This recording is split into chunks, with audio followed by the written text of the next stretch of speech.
Namo tassa bhagavato arahato samma sambuddhassa. Namo tassa bhagavato arahato samma sambuddhassa. Namo tassa bhagavato arahato samma sambuddhassa. So welcome all the Zoomers. And you already know that I really am not very fond of Zooming, but still that's what we've got. So we have to make the best of it. And so for tonight's little talk, I thought I'd like to try and make it as practical as possible and at the same time as broad as possible. And so I've included a number of texts and I'll send them on to Meredith, and if you want copies, she can send you copies by email, or you can contact me and I'll send them through to you. I suppose I'd like to begin by saying that in our spiritual life, it's very common for us to have periods in which we feel a little bit lost, in which we're not quite sure whether we're going in the right direction, whether we're on the right path. We can often feel a bit confused, and also we can sometimes feel very, very tired and think, oh, I think I really need a rest from all this spirituality stuff. So I'd like to start tonight by showing you and reading for you a passage from the Divine Comedy by Dante. And this is the beginning of the book called the Inferno.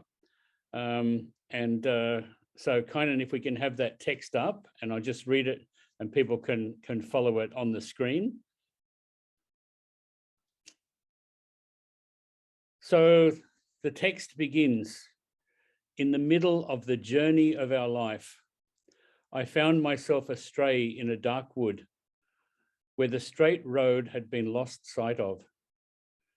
How hard it is to say what it was like in the thick of thickets, in a wood so dense and gnarled, the very thought of it renews my panic. It is bitter almost as death itself is bitter. But to rehearse the good it also brought me, I will speak about the other things I saw there. How I got into it, I cannot clearly say, for I was moving like a sleepwalker the moment I stepped out of the right way. But when I came to the bottom of a hill, standing off at the far end of that valley, where a great terror had disheartened me, I looked up and saw how its shoulders glowed already in the rays of the planet which leads and keeps men straight on every road. Then I sensed a quiet influence settling into those depths in me that had been rocked and pitifully troubled all night long. And as a survivor gasping on the sand turns his head back to study in a daze the dangerous combers, so my mind turned back, although it was reeling forward, back to inspect a past that had proved fatal heretofore to everyone who entered. I wanted to offer you this passage from Dante because I think I'm not sure whether you'd agree, but to me, it really is a great description of what the spiritual path is like, what the spiritual life is like.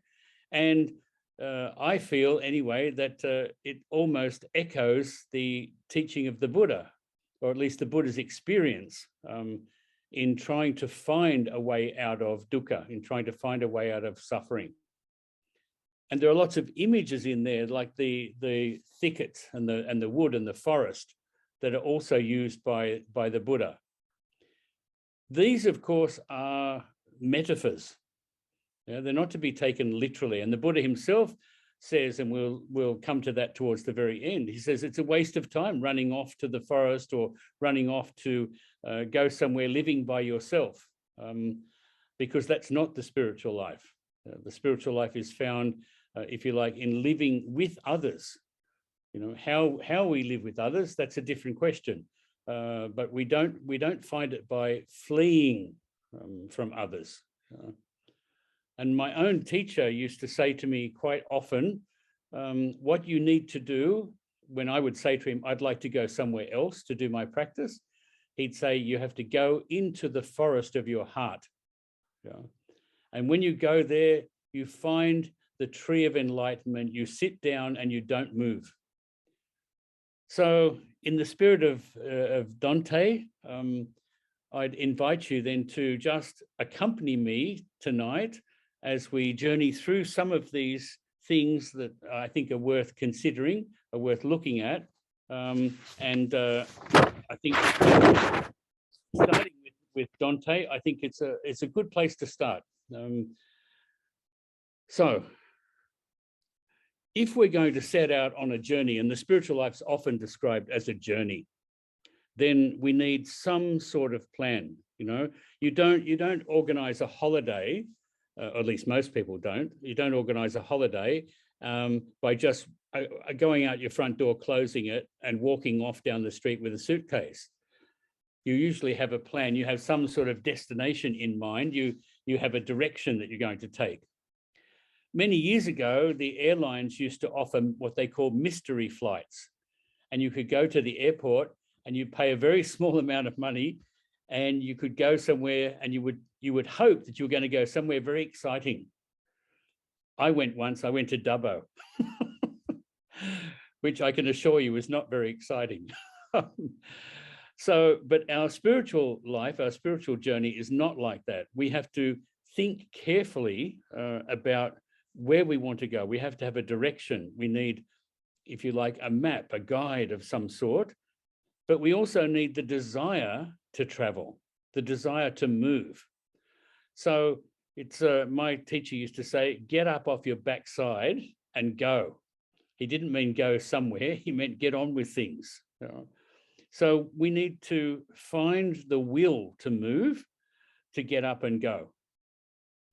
And we won't find that just by settling into a very comfortable and easy, what appears to be a comfortable and easy spiritual life. And one of the signs of that is when we start to think we know everything. We don't need to learn anything else. We can't really be told anything by anybody. We can't be guided by somebody else. And when people get into that frame of mind, then usually they don't go anywhere. They're just going round and round and round in circles. So part of the spiritual life is recognizing that we're the ones who have to make the effort in the first place, but also that we make the effort in companionship with others. So if we could have the next text, Kynan, on the screen.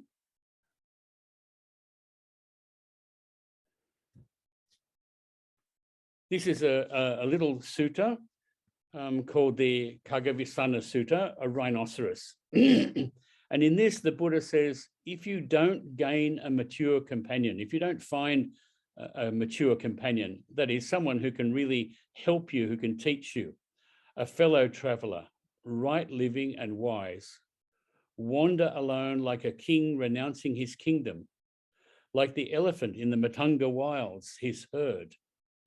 We praise companionship, yes. Those on a par or better should be chosen as friends. If they're not to be found, living faultlessly, wander alone like a rhinoceros. Excuse me.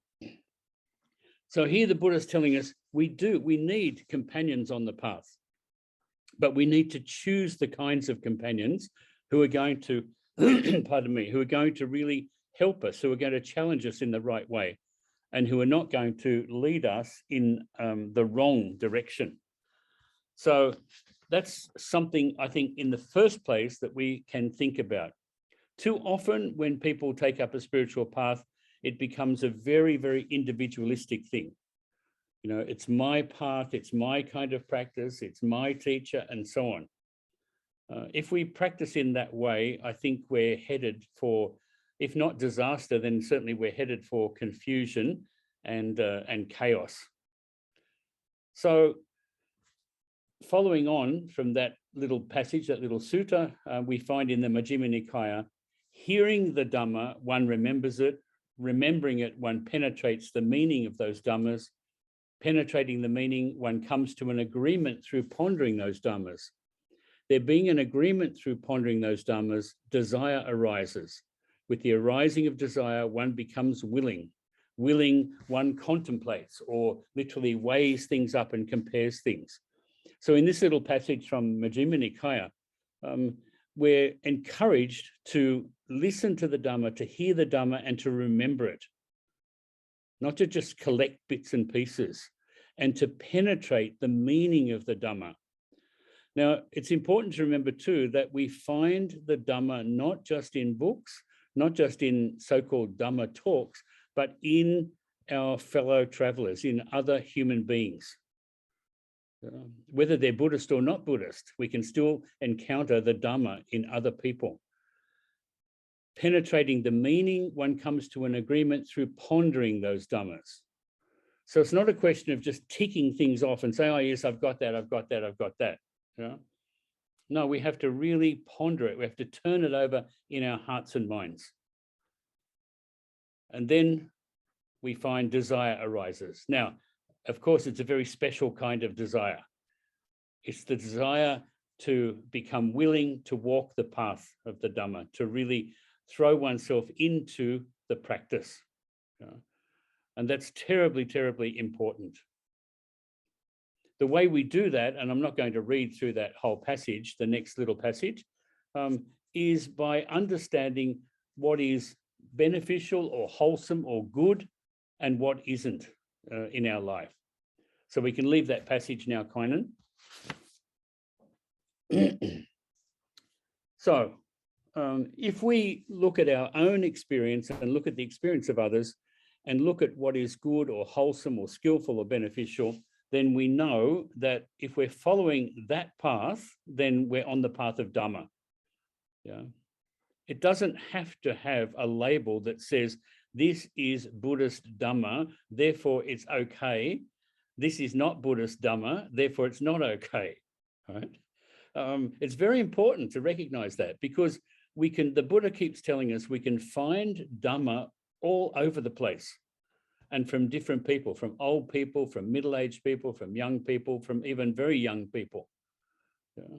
And if we open our eyes, our ears, our hearts especially, then we find Dhamma all around us in the natural world as well, which is also worth reminding ourselves about, because it's very easy when we take up a spiritual path and a spiritual practice to become very, very narrow. And it's only this, only that.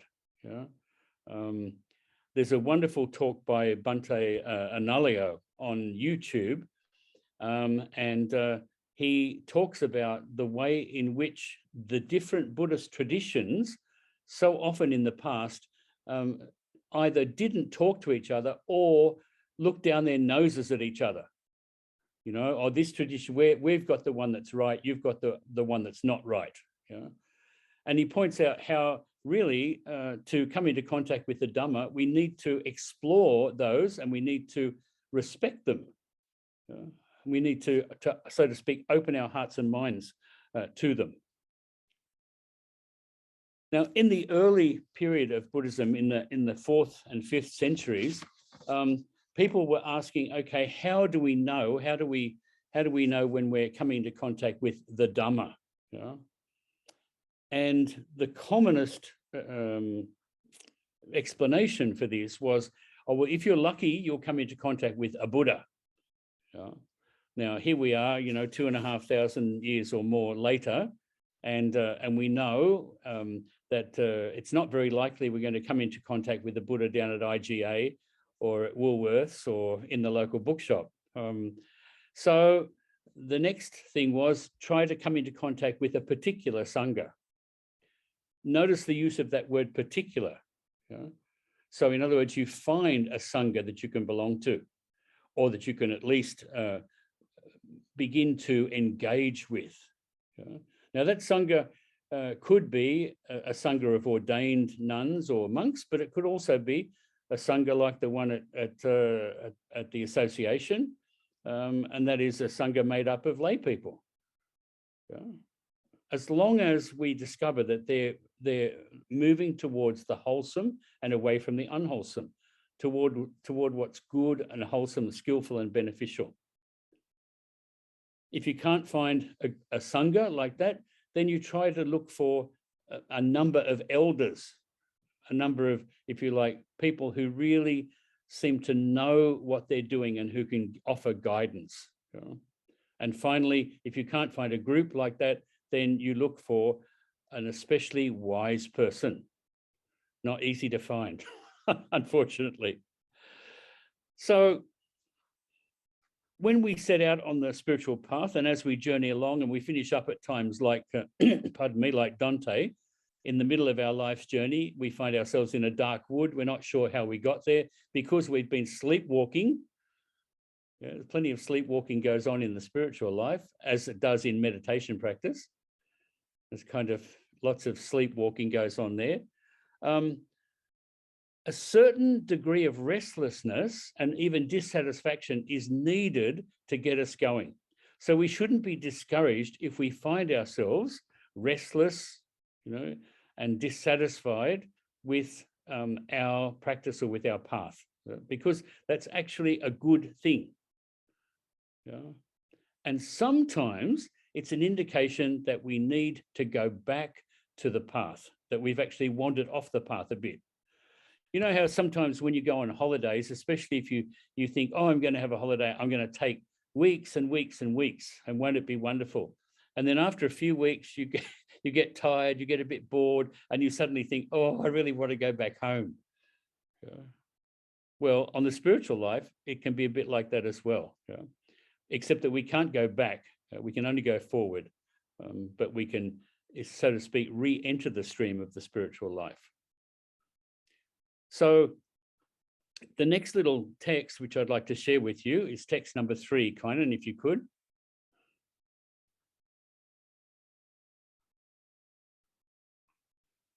Now, this text, most of you will know already. Right? This is the Buddhaghosa Sutta. And here the Buddha says, you shouldn't chase after the past or place expectations on the future. What is past is left behind. The future is as yet unreached. Whatever quality is present, you clearly see right there, not taken in, unshaken. That's how you develop the heart. Ardently doing what should be done today, for who knows, tomorrow, death. There is no bargaining with mortality and his mighty horde. Whoever lives thus ardently, relentlessly, both day and night, has truly had an auspicious day. So says the peaceful sage. Monks, I will teach you the summary and exposition of one who has had an auspicious day. Thus it was said, and in reference to this was it said. That is what the Blessed One said, gratified, the monks delighted in the Blessed One's words. And I'd like you to hold that in your own hearts and minds as we progress in this little talk tonight, because it's very important. Yeah? Whatever quality is present, you clearly see right there, not taken in, unshaken. That's how you develop the heart. Ardently doing what should be done today. So just hang on to that as we progress. Thank you, Kynan. We can get rid of that one now. So the spiritual life then is not a holiday. Yeah, it's not a holiday. It's not an escape. It seems to me that the spiritual life is your whole life, and it arises out of your heart. Yeah, and if it's not arising out of your heart, then we can suspect that maybe it's a bit dodgy. You know? But as I said to you a minute ago, we can easily get lost and distracted and fearful and disheartened. We can get worn out. We can get depressed. We can then start to seek for easier, faster, quick solutions which invariably end in disappointment because they don't lead to real freedom, but they turn us back towards disillusionment and dukkha. And as human beings, we're always looking for a quick and easy way to do things. Yeah, I think I've told some of you before about the wonderful and sad phone call I had many years ago at Sangha Lodge, where someone rang me up and said, "Do you teach meditation?" And I said, "Yes." And this person said, "Great, I want private lessons." And I said, "I don't do private lessons." And they said, "Oh," I said, "You're most welcome to come and sit with everybody else." No, I have to have private lessons. And I said, "Well, I'm sorry, I only do private lessons with people in hospice or hospital, something like that." And I said, "You can come." And he said, "Oh, but I don't have the time. I don't have the time. I need to get up to speed in the next couple of weeks." So there's an example. I know it's an exaggerated example, but it's an example of the way in which we can sometimes think that, we can get on the spiritual path and just put our foot down and roar along to the end of the path. But the Buddha keeps saying we have to see and recognize what our heart is really telling us, and not fill the heart up or cover the heart up with religious decorations or ideas, but rather look at what's really there. And that means we have to be able to see and feel, be willing to see and to feel the pain of self, of atta. I've told you before, many of you, I'm sorry, that one of the things my teacher used to do was to call out from his window as I was walking across the courtyard in the monastery, "Are you sick of yourself yet? Are you bored with yourself yet?" And he would do it very spontaneously. And so every time I'd be taken aback and I'd say, "No, not yet." And he'd say, hurry up and get bored with yourself. Hurry up and get sick of yourself. So we have to be willing to feel the pain and the suffering associated with self, with the idea of self. We have to also be willing to see and to feel the pain of anicca, of impermanence. And that experience of suffering because of self, because of impermanence, that gives us the impetus to want to change, to move forward, to find a way out of the mess and the darkness that we find ourselves in from time to time. So the spiritual path is not like one of those escalator rides at the airport. We just step on at one end and then you step off at the other, and just watch everybody else as you go along. It requires considerable effort, but it has to be skillful effort. And the Buddha gives us the path when he gives us the middle path, the Majjhima Patipada. And it's a path, he tells us, which goes in just one direction, ekkayana. But to walk this path really requires heart commitment and determination and courage.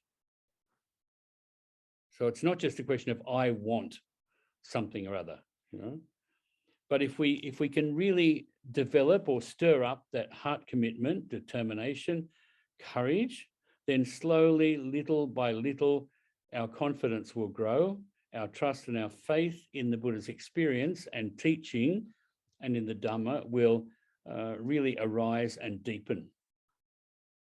But it's a day by day thing. It's not, it's not something we can just switch on and switch off. So what should we do at a practical level? Well, I think the first one I've just outlined. We have to recognize the problem, the mess, the dukkha, and be willing to look at it in its many forms in our own life and as it manifests itself in the lives of others. Sometimes we can very easily get bogged down in looking at our own dukkha and ignore others. Sometimes we can spend a lot of time looking at the dukkha as we perceive it in the lives of others. But we need to see the dukkha in our lives and in the lives of others.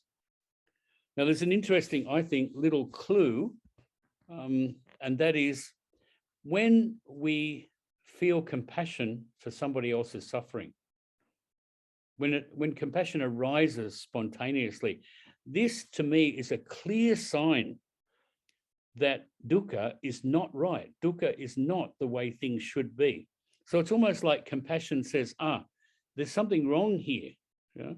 There's suffering here. This is not how things should be. You know?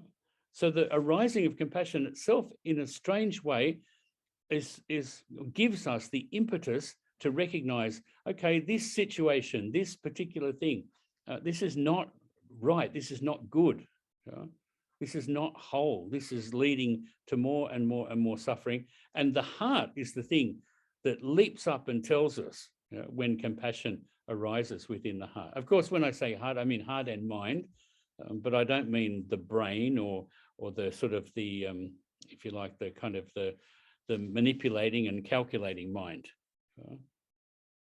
So when you experience even little tiny things, you know, the other day I was walking down one of the streets here, and there's an awning, and each time I'd been down there, I'd been watching, there's a swallow's nest tucked up in the awning, and I'd been watching the parent birds fly backwards and forwards and feed the young ones in the nest. And I was walking along yesterday, I think, and there on the ground were two dead babies. They'd fallen out of the nest.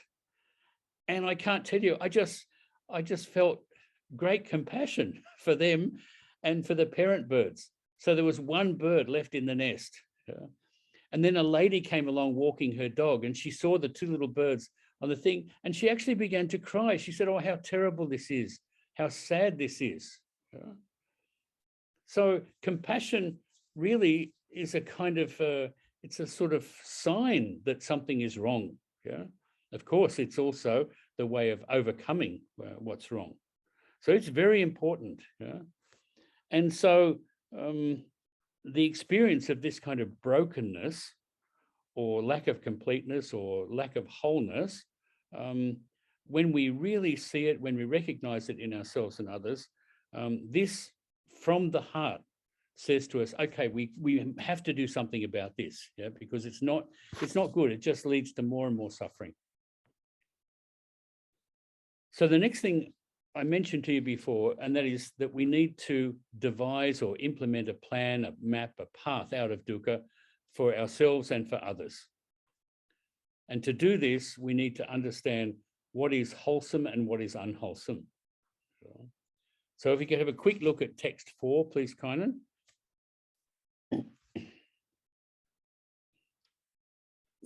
So this is the Sammaditthi Sutta.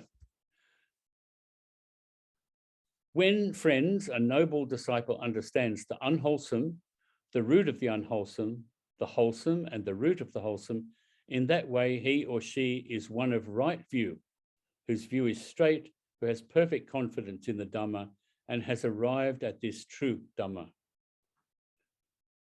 And then if we look a little bit further down, the 4 right exertions. There is the case where a monk generates desire, endeavors, activates persistence, upholds and exerts his attempt for the sake of the non-arising of evil or unskillful states that have not yet arisen, for the sake of the abandonment of evil, unskillful states and qualities that have arisen, for the sake of the arising of skillful qualities that have not yet arisen, and for the maintenance, the non-confusion, for the increase, the plenitude, the development and culmination of skillful qualities that have arisen. So here we see set out in a really very simple way, but a way that really demands that we ponder it, that we turn it over in our hearts and minds, and we look at it and we reflect on our own experience of unskillful and unwholesome states. The ones that haven't yet arisen, but we recognize are somehow there, like they're there in the shadows or they're there just beneath the surface of the waves. And we have to, as it says, we have to generate the desire, that is the good desire, the endeavor. We have to activate persistence, uphold and exert our intention for recognizing those unwholesome states that haven't yet arisen. And at the same time, we have to do those things for the sake of the abandonment of the unwholesome states that have arisen. It's actually easier in a way to see the ones that have already arisen than it is to try to see skillfully the ones that have not yet arisen. There's too many, I think anyway, today, too many people are very hard on themselves when it comes to making judgments about themselves. So there's a little bit of danger in the idea of looking at unskillful qualities or states or unwholesome states that have not yet arisen. But anyway, that's each individual is different. So we can take that one down, Kynan, if you would. So in the Majjhima Nikaya, in Sutta 110, the Buddha explains again the difference between the companionship of a bad person and the companionship of a good person. So I'm not going to read that one to you, but you need to remind yourself and to look at the people around you, not that you're going to dismiss people or really judge people, but you just have to say to yourself, okay, if mixing with this person, if engaging with this person leads me into unwholesome states, whether they be states of body, heart, or mind, doesn't matter, then maybe I need to step back from that. Or maybe I need to talk to that person, or persons, it could be. But at the same time, if you know that people around you are what we could broadly call good people, people who have wholesome states of heart and mind, then the Buddha encourages us to really deepen and strengthen our involvement with those people. So we need a map for our journey. Now we find the map, of course, in the suttas, but many people find the suttas a bit difficult. I spoke to someone on the phone the other day and they said, oh, I don't really like the suttas. Well, I can't do much about that you don't like the suttas. Maybe you're reading the wrong suttas. I don't like Jane Austen, but a lot of people do. Not that I've met Jane Austen, but I'm not keen on her books. But many people love Jane Austen. Well, if I were to read Jane Austen, I'd be reading the wrong books for me. So similarly, if you're going to read the suttas, you need to find the suttas that work for you, that if you like, speak to you. And not just speak to you in terms of your mind, but speak to your heart and mind together. So as we go on this journey of the spiritual life, I think it's really good to think of or to remind yourself of the practice of pilgrimage. In the time of the Buddha, and in fact, even up until today, it's very common for mainly monks to go on what's called tudong, which is a kind of pilgrimage. It's a wandering from monastery to monastery to monastery, sometimes with a view to arriving at a very particular place that's special for some reason. It might be because it's said to contain relics of the Buddha, or somewhere like Buddhaghosa. People like to make a pilgrimage there, or people go and circumambulate Mount Kailash. In the Western tradition, the famous pilgrimage to Santiago in Galicia in Western Spain, which has been done for thousands of years. So this idea of pilgrimage, I think, is actually very helpful if we think about the fact that we're on a pilgrimage in our spiritual life, in our spiritual journey. So we try to achieve our goals, but it's important not to lose sight of the journey itself. The Buddha talks about having the goal always before you, but getting on with the actual walking, getting on with the day-to-day living. But you keep the goal in front of you. You don't forget the goal and get confused, get caught up with the day-to-day, but you hold the goal in front of you. So it's the journey, it's the effort that we make, it's the movement within the body, the heart, and the mind that offers us wisdom and makes us rich in experience, in knowledge, and in maturity. So it's very important to recognize that. And in order to emphasize that, I've chosen a poem, which many of you will know anyway already, and that's text 5. If you could pop that up, please, Kynan. This is a wonderful poem by a poet called Cavafy, and he talks about an island called Ithaca in the Mediterranean. And he says, as you set out for Ithaca, hope your road is a long one, full of adventure, full of discovery. Lystragonians, Cyclops, angry Poseidon, don't be afraid of them. You'll never find things like that on your way as long as you keep your thoughts raised high, as long as a rare excitement stirs your spirit and your body.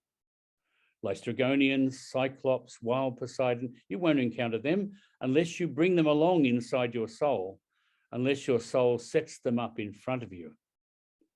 Hope your road is a long one. May there be many summer mornings with what pleasure, what joy you enter harbors you're seeing for the first time. Can we scroll up a bit? Thank you. You're seeing for the first time. May you stop at Phoenician trading stations to buy fine things, mother of pearl and coral, amber and ebony, sensual perfume of every kind, as many sensual perfumes as you can. And may you visit many Egyptian cities to learn and go on learning from their scholars. Keep Ithaca always in your mind. Arriving there is what you're destined for. But don't hurry the journey at all.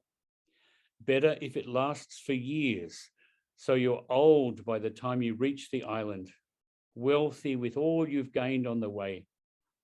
Not expecting Ithaca to make you rich. Ithaca gave you the marvelous journey. Without her, you wouldn't have set out. She's nothing left to give you now. And if you find her poor, Ithaca won't have fooled you. Wise as you will have become, so full of experience, you'll have understood by then what these Ithacas mean.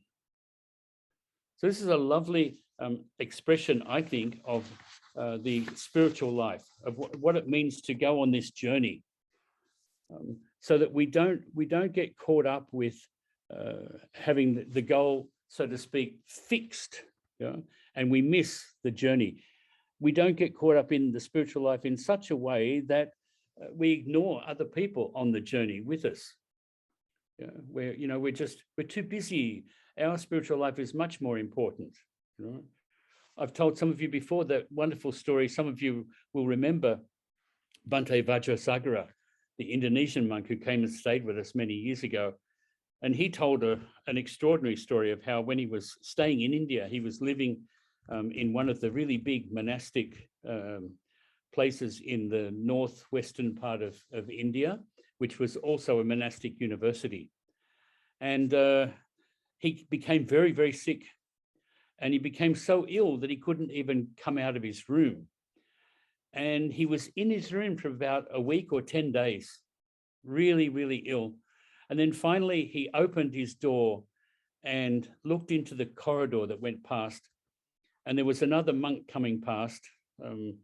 This was a Western monk, as it happened. And Bhante said to him, Venerable, do you think you could take me down to the tea shop so I can get a cup of sweet tea, because I've been sick for the last week or 10 days? And the monk replied to him, oh, no, I haven't got time. We're going to do compassion practice. So we have to remember it's not about just what we want, and it's not about our journey to the exclusion of others. Yeah? It's a shared journey. Yeah? It's a journey about wholeness, about completeness.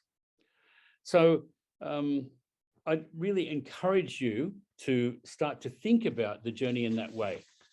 Now, I'm going to forget about text 6 altogether, Kynan, and I think we'll do a little bit of meditation practice now, and then we'll move on to the rest of the talk. Yeah. So I'd invite you all just to sit comfortably, and I'll try ringing a bell, but apparently the bell doesn't really work terribly well on these things. But anyway, here we go.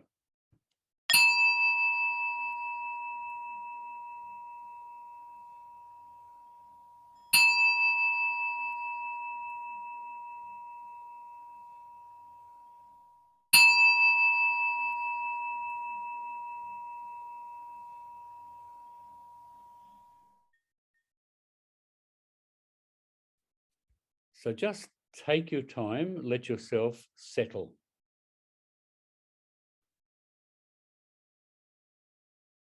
Let all the noise of the talking just fall away from you.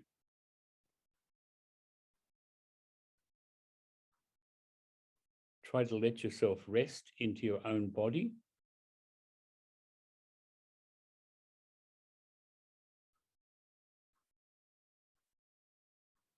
Let yourself rest into the experience of the breath.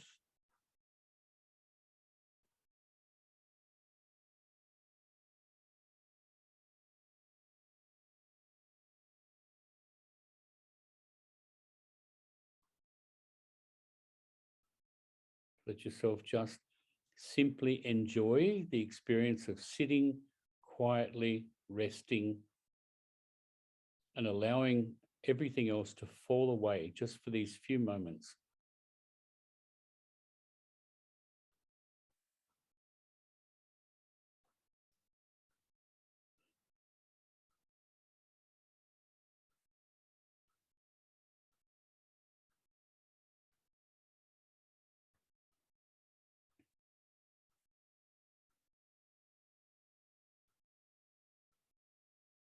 And I'd invite you to make a little aspiration within your own heart and mind.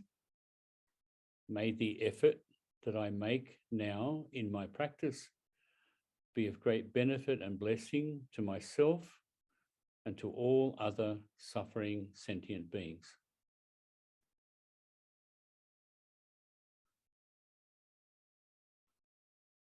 Resting into the body, resting into the breath.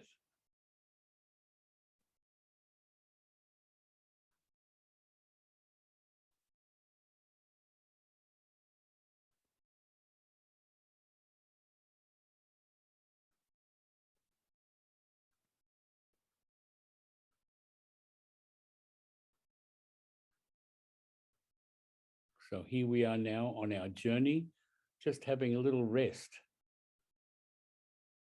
sitting down, taking our ease, catching our breath, letting the body relax.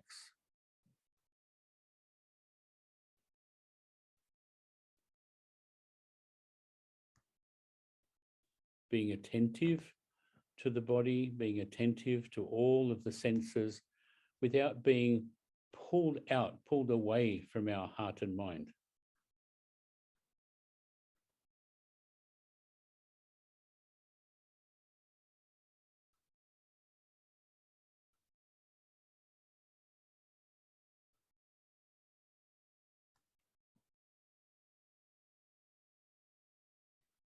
And I'd invite you now to recall that image in the first few lines of Dante, the dark wood, the thicket, the forest, and recall the words of my teacher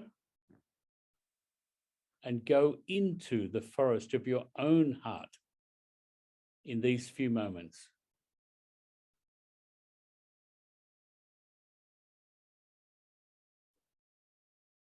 Let yourself enter into the forest of your own heart.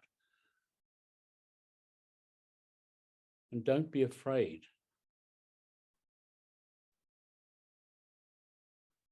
If there's uncertainty, don't worry. If there's reluctance to undertake that journey, don't worry. Have a little bit of trust in yourself, in your own essential goodness, in the compassion which springs up out of your own heart and guides your actions, your thoughts, your words. So just entering into the heart now and resting there. If it helps you, you can think of it in a very concrete way by placing your awareness in the center of the chest, deep in the core of the body. Just resting.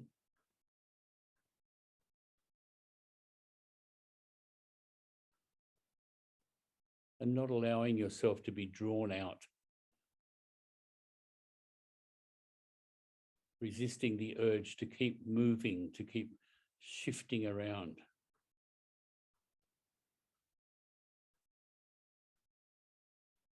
In the words of Venerable Thich Nhat Hanh, I come back to myself. I am home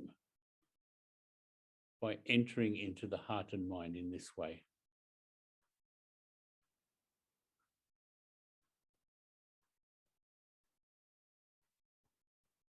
And when I'm dwelling there, it's not a question of doing something, it's a question of being at home, being at peace.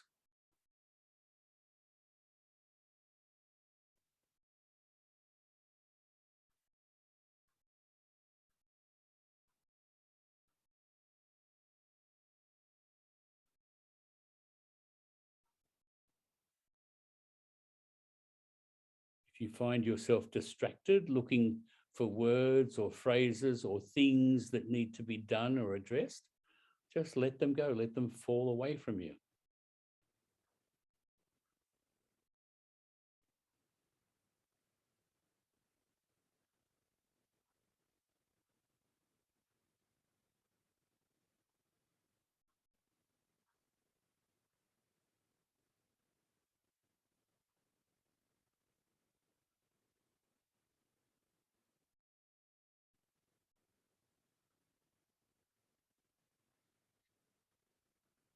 Remember the words of the Buddha, there is nothing to fear.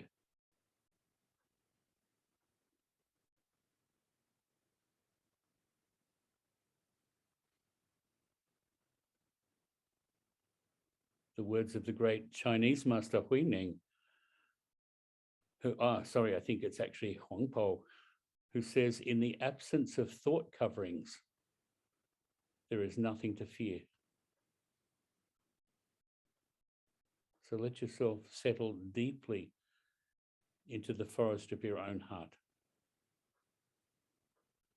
And there find your seat of enlightenment.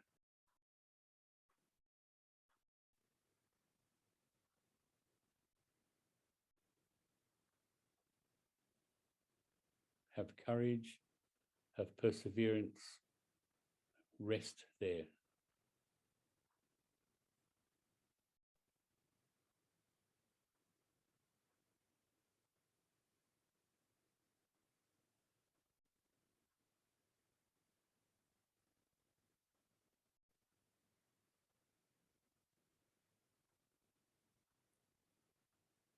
Each time you feel that movement to pull away, just gently let it go.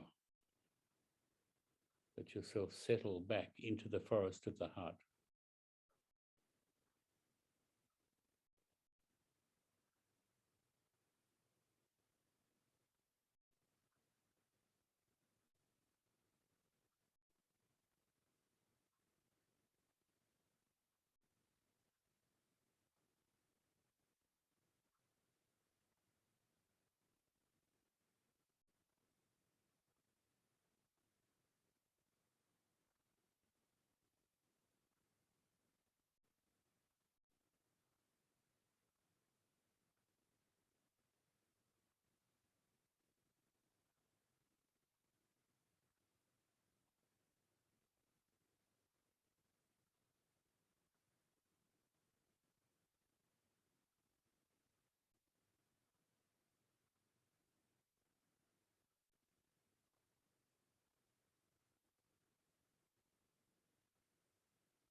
While resting within the forest of the heart, let yourself look with the eyes of Dhamma, the Dhammakaku. Let yourself become aware of the really good qualities that you have, the loving kindness which is present and which you want to foster and increase and cultivate, the compassion which is present, and that you likewise want to cultivate and develop and grow. The mudita, the will to rejoice at the well-being and good fortune of others. And finally, the upekkha, the equanimity that allows you to dwell within the forest of the heart and not to be shaken, not to be swayed this way and that. So just rest there.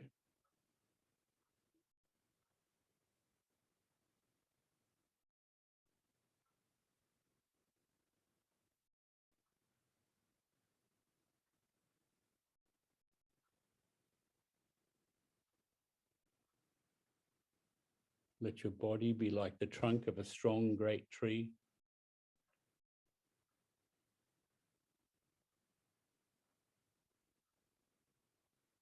Let your breath flow in and around and through.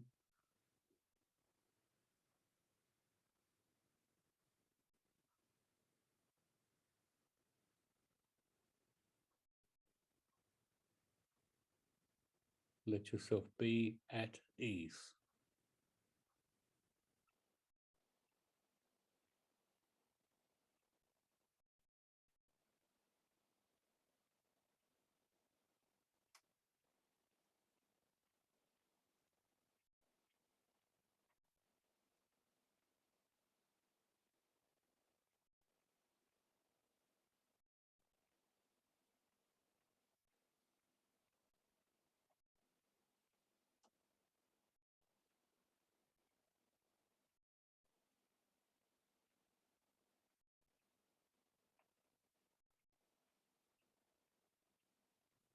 And as you finish this little practice, again, make that little aspiration.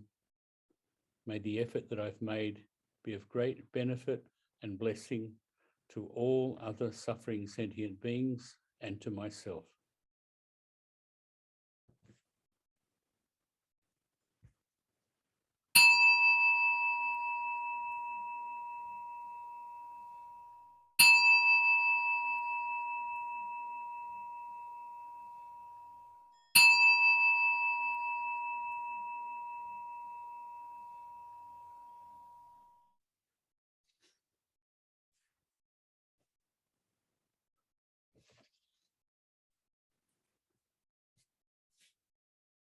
So we can continue. So I'd like to offer you now some, I think, some very concrete, very practical things that you might, many of you were probably doing these things anyway already, but it doesn't hurt to remind ourselves of them and to reinforce them. First of all, I said to you, you know, it's the spiritual life is something that has to happen day by day by day. Although we have the goal in front of us, it's a question of what we do each day. And in fact, it's a question of what we do throughout the day, of course, without becoming obsessive. You know? So it has to have a certain ease, a certain quality of ease and a certain quality of grace to it. So we have to establish for ourselves a daily path. Now, that doesn't mean that we draw up a kind of timetable and we say, okay, so I get up at this time and I do this at this time, and then I have my cup of tea at this time, and then I do this and so on throughout the day. No, we have to have a certain amount of flexibility, but it does mean that we need an overall plan for the day. But it has to be according to your terms and your time and your circumstances, and everybody will be different. Even in a monastery, which can have quite strict timetables, everybody is different in the way that they will adhere to or not adhere to so well that timetable. So in order to do this, you've got to take into account your own strengths and weaknesses. And so you have to make your daily approach one which is not too much of a burden, but not one that's so slight and flexible that at the end of the day, you've actually achieved nothing. You've actually done nothing. And so that's why it's good to remind yourself again of the words of the Buddha: keep the goal always before you, but keep walking the middle path. So how you begin the day is very important. I think it's good to begin the day with a simple aspiration, like the one that we used in our meditation practice, or the simple one that people use when they're doing loving kindness practice: may all beings be well and happy. If that can be, they can be the words that come to mind fairly soon after you wake up, then that's really good. It's not much to ask, really, if you think about it. May all beings be well and happy. May I be a blessing to myself and others during this day. May my resolve to walk the path of Dhamma not falter, but grow stronger and stronger.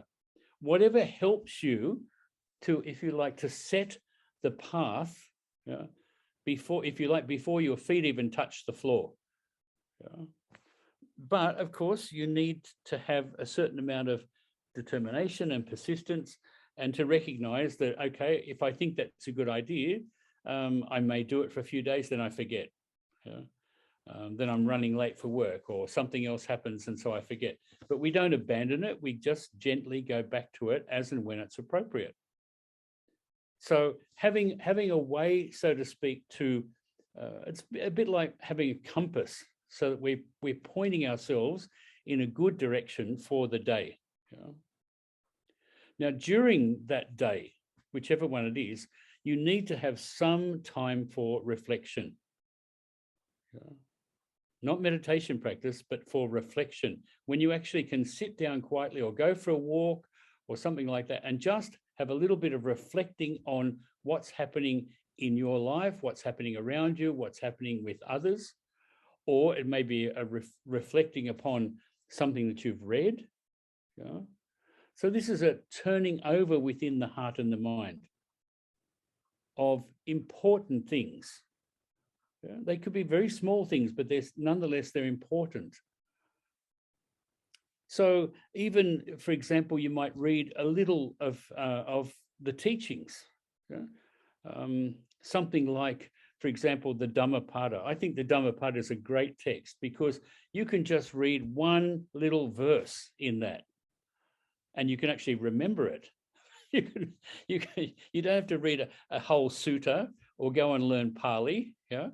You can read just one verse, and you could take that as the verse for your day.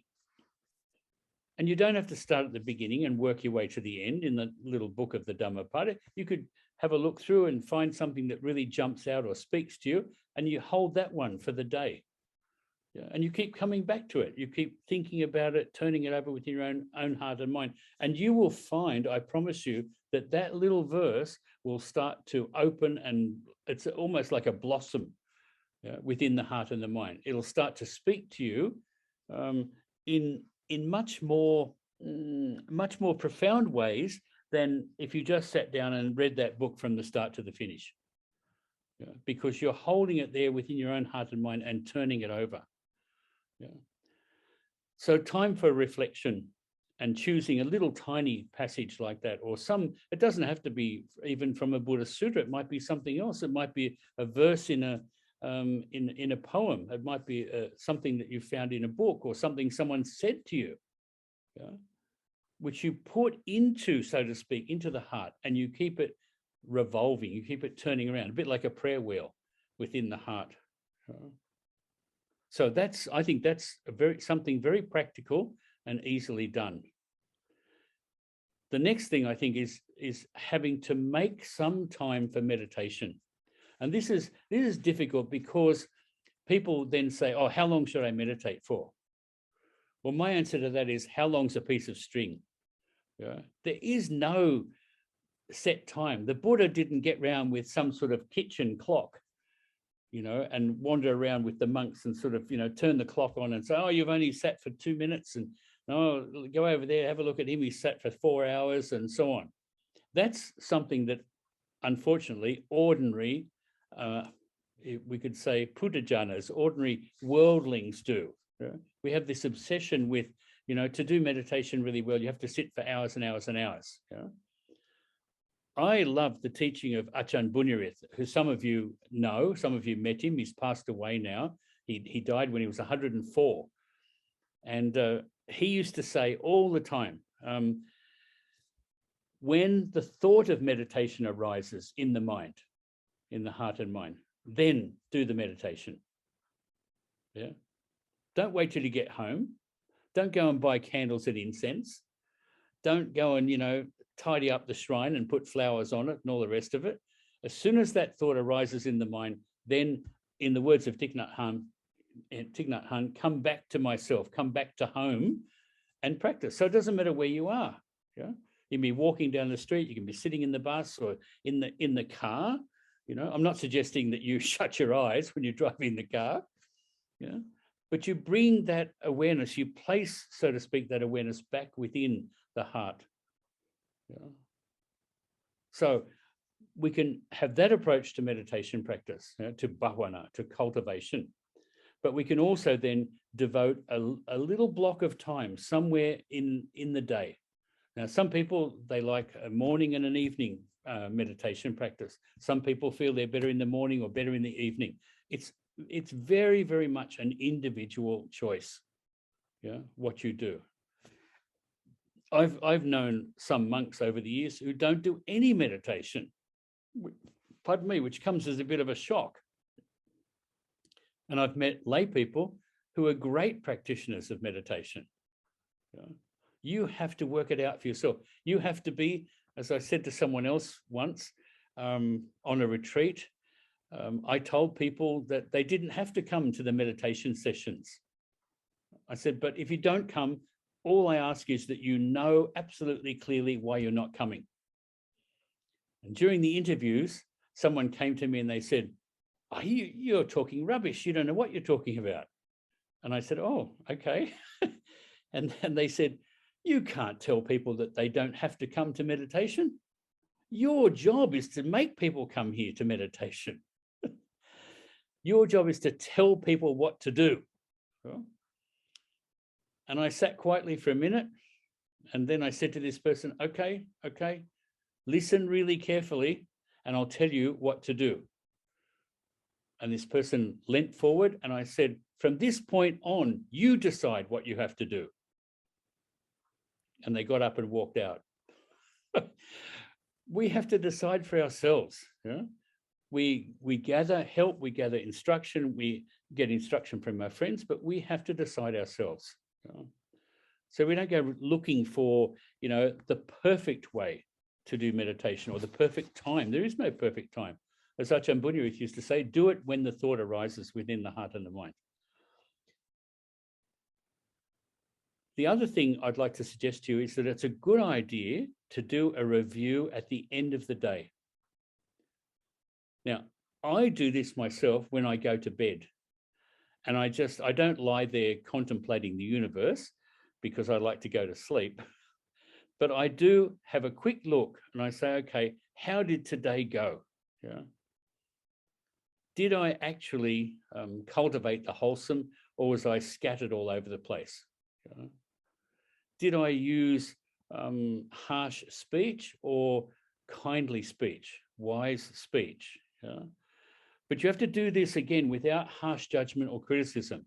It's just a very brief review of how was the day? Do I feel disappointed with myself, or am I happy with how the day went? Maybe lots of things happened during the day that I wasn't happy with. But how did I go in terms of walking the path of Dhamma? So I think it's a good idea to do that. And it's also a very good idea, but many people resist it, to again take a little tiny passage, maybe from the Dhammapada, maybe from the Itivuttaka or the Udana, and just read, one line or two lines from that before you go to sleep. Now, the idea, of course, is you take that into your sleep with you. You let that little tiny verse from Dhamma enter into your heart and mind as you go off to sleep. Anyway, there's just some suggestions for a daily kind of approach. Now, the other thing that can help, again, I want to suggest to you, without becoming obsessive, is keeping a very simple journal, yeah, which might contain some of your own reflections. Yeah? It could be reflections on your journey, your spiritual life, yeah. But it could be, something that you do. It could be daily, I don't know, or once a week, and you just jot a few things down. Maybe it's a little insight that you've had. Yeah? Maybe it's something about how you feel about your journey, about your spiritual life, about your meditation practice. But remember, you're writing it for yourself. You're not writing it with a view to having it published and winning the Booker Prize. Yeah? It's written for yourself. Yeah? I once met a monk, and we were talking about something, and this monk said, "Oh, wow, that's fantastic. You and I should write a book together. It'd be easy to find a publisher." And I said, the last thing I would be interested in is writing a book. I didn't say with you, but I actually meant that, is writing a book and finding a publisher. There are more important things to do. So with a little tiny journal like that, I think it's a useful thing to do. You might jot down how you met a particular person, and something that they said to you which was really helpful, or something they said to you which exposed something unwholesome within yourself. Yeah. Anyway, it's a question for yourself, to work out whether that's a useful thing or not a useful thing. The next thing I'd suggest to you is that you establish a habit of reading. And when I say reading, I'm not just saying reading suttas, or sutras. I mean, I really do suggest that, because I think they're enormously valuable. And don't shortchange yourself by saying, "Oh, they're too difficult," and so on. And make an effort. So read some sutta material, and if you can, read a little bit each day. Try to keep an open and inquisitive heart and mind as you do that. And if you find certain suttas difficult, then close them. Go to something else. There's no rule that says you have to start, at this particular sutta and work through all of them. So maybe you could try to do that.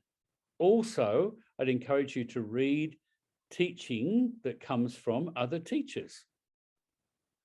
There's a wonderful book that I like to read quite often, The Heart Treasures of the Enlightened Ones, which is by a teacher called Dilgo Khyentse Rinpoche, who's long dead now.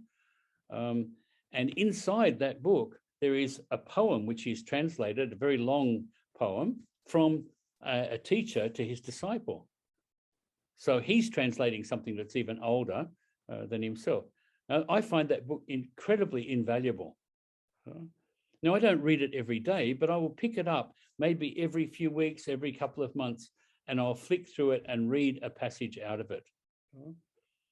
And I find that it's uplifting, it's encouraging.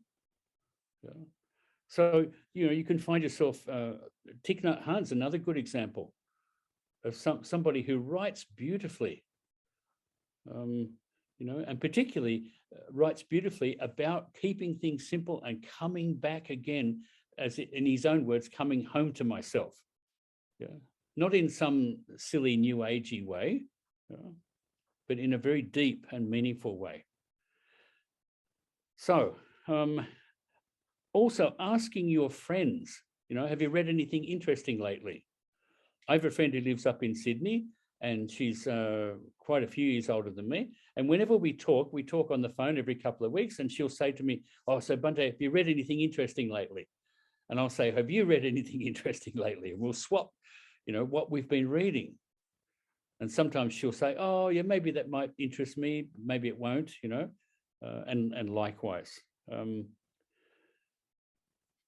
Have a talk with your friends and with other people about what you're reading, and share with them what you're reading. Don't just limit yourself, though, to books and to books of teaching. I really think there is enormous value to be had from reading poetry. Tremendous value in reading poetry. And there are so many wonderful Buddhist poems. there are marvelous Buddhist poems in the suttas to begin with, but then you come through and you go into in the Chinese tradition. My goodness, there's so much wonderful poetry. It's just unbelievable. It's so good and so encouraging and so enlightening. But you've got to make an effort. You've got to go and try and find it. I mean, we could have a whole night on looking at that, which would be a wonderful thing to do. And people could bring some poetry that they found and we could perhaps share it, which would be really good. But yeah, so investigate poetry. Yeah? And again, not just Buddhist poetry. Don't sort of block everything else out. Tonight we started with Dante. Yeah? And yet Dante's poetry fits beautifully into the framework of Dhamma. The same sorts of images, the same struggle. When Dante says, I don't know how I got here. Like, how did I get into this mess? How did I get into this thicket? And then he says, he's like a man who's washed up on the shore, and he looks back and sees the wonderful word combers, which means the great swelling waves, rising in the ocean, and of course the ocean of samsara. Again, poetry, novels, short stories. There are a great number of novels that are incredible. I can think of, for example, Dostoevsky's Crime and Punishment is full of Dhamma. The novel Kim by Rudyard Kipling is full of Dhamma.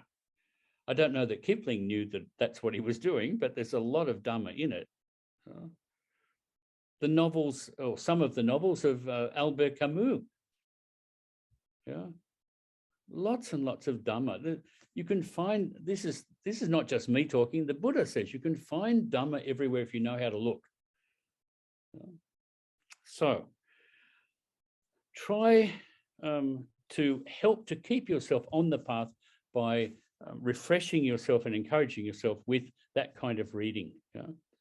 And then maybe you can make a weekly or a monthly review of what you've been reading, what you've been reflecting on, and so on.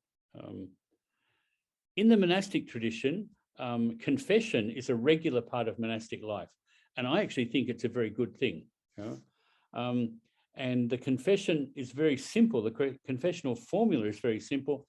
The monks kneel before each other and they simply say, this is what I've done in terms of body, speech, and mind, please forgive me. The reply is, do you see what you've done?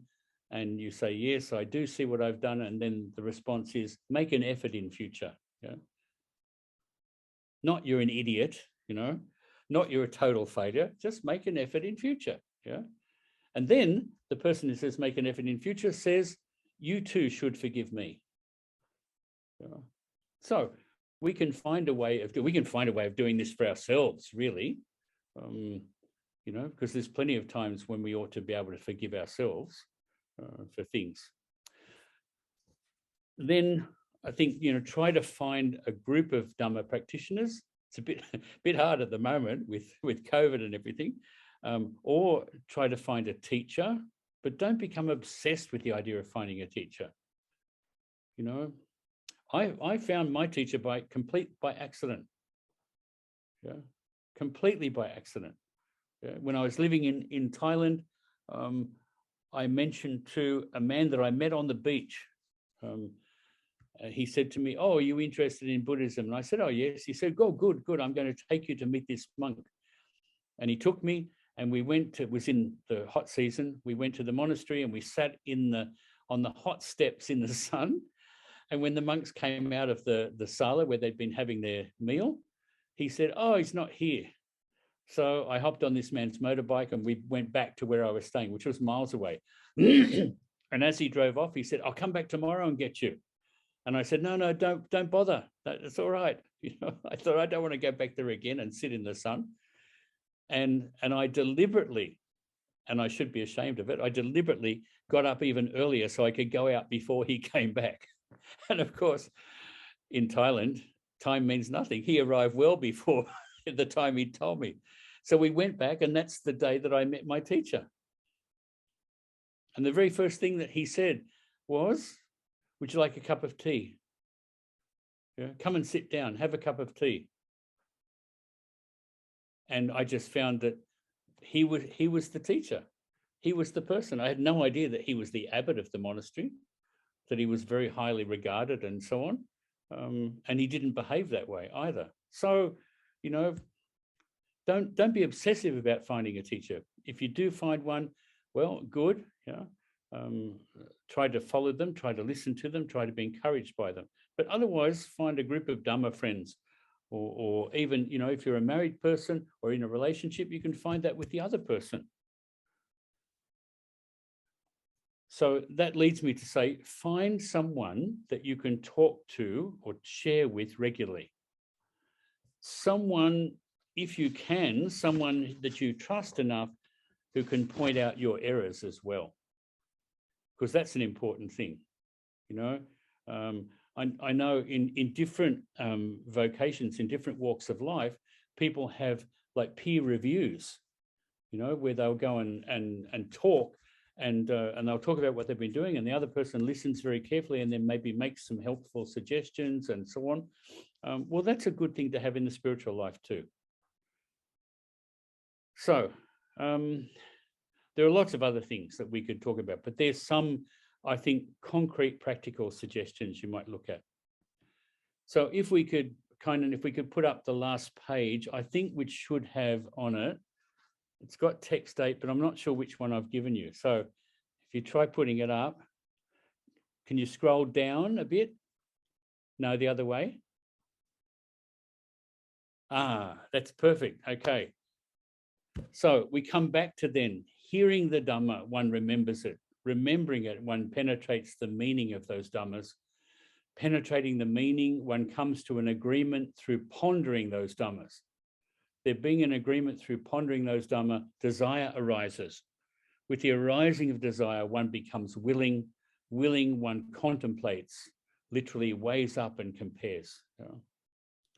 The great Zen master Linchi, a very, very famous teacher. If you live the sacred and despise the ordinary, you are still bobbing in the ocean of delusion. What a wonderful teaching. If you live the sacred and despise the ordinary, you are still bobbing in the ocean of delusion. It's so easy to fall into that trap. Elevating the spiritual and really demeaning the ordinary. Oh, you know, I'm above all that. Well, if you're above all that, you're just floating in empty space. And the Dhamma is about the ground where your feet are. And I'd like to end then with a lovely little quote from Thich Nhat Hanh. Meditation is not to escape from society, but to come back to ourselves and see what is going on. Once there is seeing, there must be acting. With mindfulness, we know what to do and what not to do, to help. So I'd like to finish. Oh, we can scroll up a little bit, Kainan, and look at the lovely picture.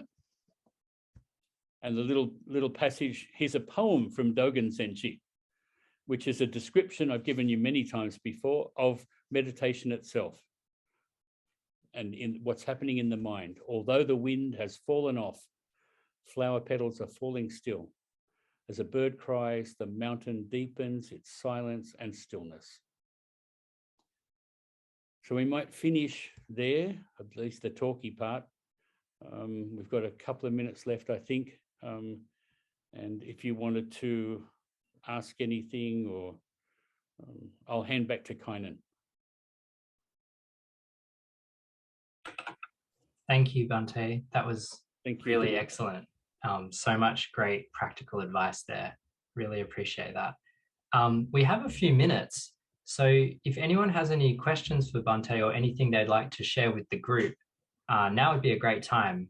So I see a couple of people are unmuted. Yep. Go ahead, Molly.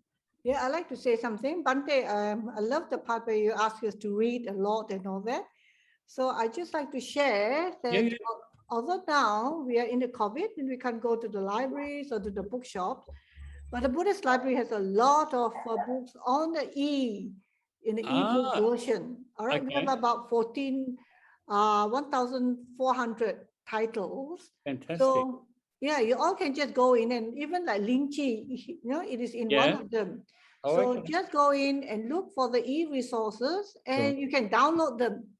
And then keep it on your computer so that you can read it whenever you want. There's no boring date. There's no due date or whatever. Thank you, Molly. It's fantastic. Just go ahead. So there's no excuse for saying that, oh, COVID, I can't go to the bookshop. I can't go to the library. I can't borrow from Bhante or borrow from my friends. It's all there. So if you have any problems navigating the catalog there, then just drop me an email, and I'll take you through or send you the notes on how to go through it. Oh, thank you, Molly. That's great. Yeah. Okay, thank you. Thank you. That's true. But actually, to add to that, we have the Buddhist Library has a book group actually that's been using the e-resources for the last 18 months. Oh, wow. Okay. Yeah, there's the one where we meet once a month, and to discuss various books from the Four Noble Truths to Dependent Origination. Last week we discussed the Metta Sutta, so it's all fabulous. Fantastic. Thank you. Very good. Yep. Thank you. Does anyone else want to say anything or ask any questions? Frank, I see you've unmuted. Do you want to say anything? I just wanted to say thank you very much, Bhante. It was so Frank. useful, so good to hear, so good to listen to your words, and then realizing in myself that sort of I'm on the right way, except I know it's only a personal thing, but for 50 years I've been on that spiritual path you're talking about and taking it very seriously and very happy. Till one point, celibacy, past 5 years, I've been living a celibate life, and it's a struggle. It's a struggle. I'm keeping it. I'm still happily together with my wife of 60 years, but she gave up on me 5 years ago, and ever since then, I never touched a female person. But in my heart, I'm struggling, and I feel ashamed often. How do you manage to live through a long life with that? Frank, an old monk that I knew, he used to say, there might be snow on the roof, but there's still fire in the hearth. So it's very, very true, but very true. Yeah, so I think you just have to take it on board with everything else, and you just work with it as skillfully as best you can. And with some of those things, I like to when things are very difficult, I like to try and hold the thing, so to speak, within my heart and mind, the way I think that a mother would hold a child who's sick. Yeah, that's the image that I like to keep, because then, a child who's sick, the mother doesn't sort of get angry with the child. The mother tries to comfort the child, tries to hold the child and sort of sustain it, rather than sort of, jumping up and down, I understand. Yeah. Thank you, Bhante. Compassion for myself. Yeah, absolutely. Yeah. My teacher used to say, he said this to a great friend of mine who was visiting the monastery once, who had some quite serious problems. And he asked me to, could he go and see my teacher? And so we arranged for him to he was staying at the monastery, but he wanted to go and meet the teacher. And he did. And for some strange reason, the teacher refused to talk to him in English, although his English was very good, my teacher's. Oh. And he spoke in Thai the whole time, and he said to me, you translate. And what he said in short was, your heart is tied up with cord or with rope or with string. He said, and your job, this is talking to this person, your job is not to go in there with a machete and to cut the string. Right? Your job is to go in there and slowly and gently and carefully unwind that string. He said, and then what do you have? You have two things. You have an unbound heart, a freed heart, and you have a very useful ball of string. We just need to have practical approaches to these things, you know, and know that sometimes we're going to fall over ourselves. Yes. Thank you very much, Bhante. Thank you. Frank. Thank you. Yeah. I remember your words. Thank you, Frank. Thank you, Bhante. There's one more question that's come through the chat that I'm just going to take the question out of the post, so because we're short on time. But Carrie asks, Carrie says, thank you, great tips and strategies, much appreciated. And the question is there a Buddhist examen equivalent? Like the Ignatius spirituality, the daily examen is a technique of prayerful reflection on the events of the day in order to detect God's presence and discern his direction for us. Is there a Buddhist equivalent to that? I've already outlined the Buddhist equivalent for you, and that is at the end of the day that you reflect on how you went for the day. What Carrie's talking about is straight out of the Ignatian spiritual exercises. It's called Particular Examine, which is much more structured. So all I'm suggesting is that you do a similar thing, but you do it in a very gentle, simple way. You can do it in a much more structured way if you want to, but for most people, they actually, well, they don't prefer, but it works better if they just do it in a very gentle and simple way. Yeah. So you could learn a lot from the method of Ignatius and his spiritual exercises. It's a very wonderful book. So, Bhante. Okay. Yes, KK. Yeah, I have just now you talk about the goal and the journey. Yeah. I think that's an very interesting concept in relation to Nibbana, because I think most people think of Nibbana as a set destination like heaven or paradise, but in my view, Nibbana is a continuing journey. It is the journey and the process on how we purify ourselves to the time when we leave this world. So what's your view in relation to this? My view would be of no use to anybody because it's just a view.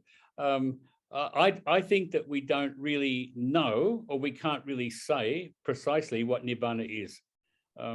The Buddha himself struggled to try to explain it, and he used images and metaphors, you know, which are good, but they have limitations.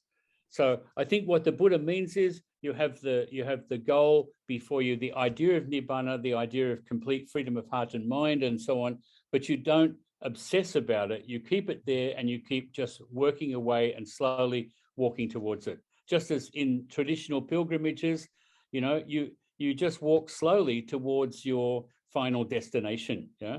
But as in that poem, Ithaca, Journey to Ithaca, you discover when you get there, oh, okay, the whole journey was really about the goal.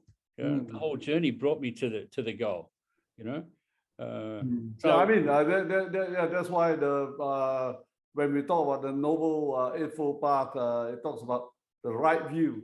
I think more important is the direction, where you're heading, and what you do in terms of walking along that path.